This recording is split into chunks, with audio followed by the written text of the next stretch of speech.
Tokom prošle godine registrovano je blizu 2069 slučajeva nasilja nad ženama.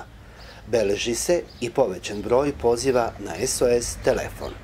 Obično se nasilje prijavljuje kada je nasilnik u alkoholisanom stanju, a to obično bude za naše slave i izraženije i u zimskom periodu nego u letnjem. Možemo da kažemo još i da je tokom ove pandemije također bilo poziva, imali smo preko 110 poziva. U srpskoj zajednici postojala je velika potreba za sigurnom ženskom kućom. Kroz ženski inkluzivni centar u Novom Brdu, od njegovog otvaranja u proleće prošle godine do danas, prošlo je mnogo žrtava porodičnog nasilja, koje zbog nedostatka finansijske podrške najčešće odlučuju da se vrate nasilniku, što je poražavajuće, tvrde u centru. Možemo da navedemo da smo u toku prošlogodišnjeg rada imali 10 žena korisnica ovog centra i ujedno 21 dete.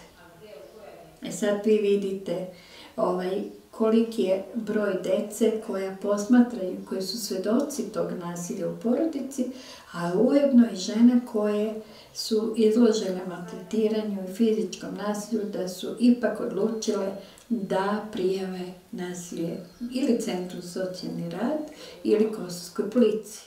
Kada žrtva nasilja stigne u centar, brigu preuzima 9 zaposlenih. Prvi susret sa domaćicom koja pomaže prilikom smeštaja i upoznavanjem sa pravilima kućnog reda jako je bitan.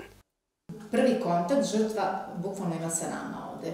Znači, mi smo te koje je dočekamo, pružimo joj toplinu, lepu reč, mislim, moramo da joj spremimo da jede, da joj pripremimo veš za kupanje i tako.